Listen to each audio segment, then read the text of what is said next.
Hi friends, welcome back to my channel Manisha Chintakula. ఈరోజు చాలా interesting video అండి. ఒక సబ్మెరైన్ కుసరా సబ్మెరైన్ గురించి అయితే మాట్లాడుకుందాము. సో వీడియో చూస్తూ ఉండండి. దీని యొక్క డీటెయిల్ ఇన్ఫర్మేషన్ అనేది మీకు ఇస్తూ ఉంటాను. సో ఈ సబ్మెరైన్ మ్యూజియం అనేది మనకి విశాఖపట్నంలో ఉంది. దీని టికెట్ ప్రైస్ వచ్చేసి పెద్దలకైతే కనుక 70 రూపాయలు, పిల్లలకైతే 40 రూపాయలతో స్టార్ట్ అవుతుంది. అలా కాకుండా కెమెరా అండ్ మొబైల్ అలౌ చేయాలంటే కనుక 50 రూపీస్ ఛార్జ్ చేస్తున్నారు. అలా వీడియో కెమెరా ప్లస్ మొబైల్ తీసుకుని లోపలికి వెళ్ళాలంటే కనుక 200 రూపీస్ ఛార్జ్ చేస్తున్నారు. అలాగే స్కూల్ ఎక్స్కర్షన్ పిల్లల్ని కానీ ఒక బల్క్లో వస్తే కనుక పెర్ హెడ్ 20 రూపీస్ చెప్పిన ఛార్జ్ చేస్తారు.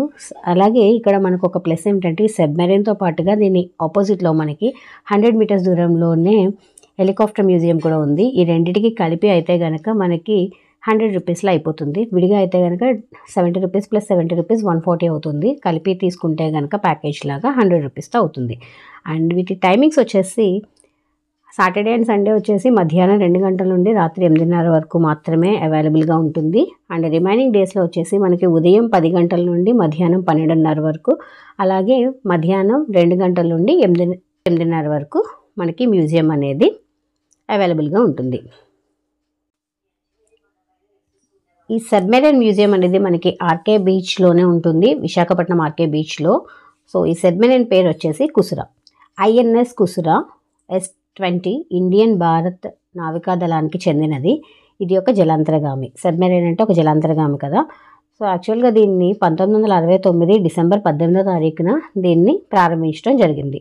ఇది 31 సంవత్సరాలు మనకి జలాంతర్గామి కింద పనిచేసింది. తర్వాత 2001లో ఫిబ్రవరి 27న ఒడ్డుకి చేరుకుంది.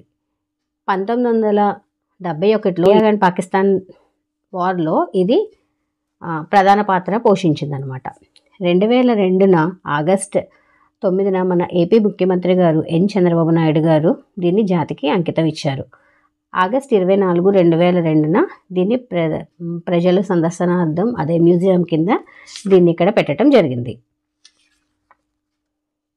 సో చూస్తున్నారు కదా వాళ్ళు ఏ విధంగా ఉండేవారు, ఈ కుసురాలో ఎలాంటి డిపార్ట్మెంట్స్ అనేవి ఉన్నవి, ఎలాంటి కంపార్ట్మెంట్స్ ఉన్నాయనేది డీటెయిల్గా మీరు చూస్తున్నారు కదా.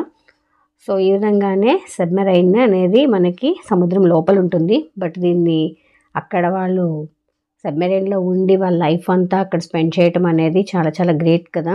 చూడండి, వాళ్ళ కంపార్ట్మెంట్స్లో వాళ్ళు పడుకోవడానికి, వాళ్ళు తినడానికి, అట్లాగే వాళ్ళు కుక్ చేసుకోవడానికి సంబంధించిన అన్ని డీటెయిల్గా మీకు చూపిస్తున్నాను. సో వీడియోని ఎక్కడ స్కిప్ చేయకుండా చివరి వరకు చూడండి. మీరు విశాఖపట్నం వెళ్ళినప్పుడు ఖచ్చితంగా ఈ మ్యూజియంని మాత్రం విజిట్ చేయండి, ఎందుకంటే చాలా వర్తబుల్. దీని వలన చాలా విషయాలు మనకు తెలుస్తాయి. అట్లాగే పిల్లలకి కూడా చాలా ఇన్ఫర్మేటివ్గా ఉంటుంది.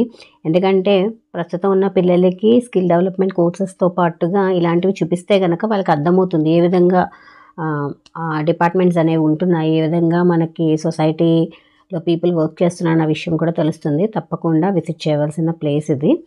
అండ్ ఇంకొక ఇంట్రెస్టింగ్ టాపిక్ ఏమిటంటే ఈ కుసురా అనేది విశాఖపట్నం చేయడానికి 18 నెలల టైం పట్టిందట. అంటే ఇది ఒక సబ్మెరైన్ కాబట్టి దాన్ని ఒడ్డుకు తీసుకురావడానికి వాళ్ళకి టైం అనేది 18 నెలలు పట్టింది. అంటే మోర్ దాన్ 1 ఇయర్ పట్టిందనమాట.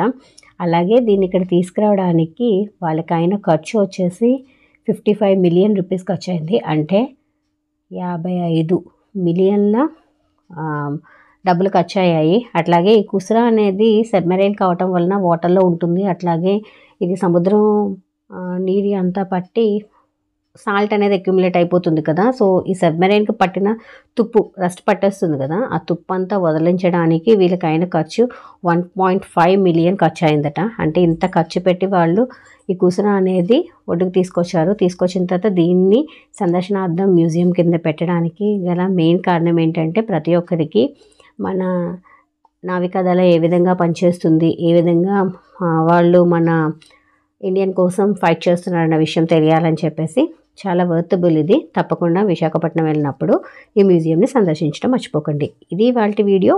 మరొక మంచి వీడియోతో కలుద్దాం. వీడియో నచ్చితే తప్పకుండా లైక్ చేయండి, మీ ఫ్రెండ్స్ అండ్ ఫ్యామిలీ మెంబర్స్కి షేర్ చేయండి, సబ్స్క్రైబ్ చేయడం మర్చిపోకండి. మరో మంచి వీడియోతో కలుద్దాం.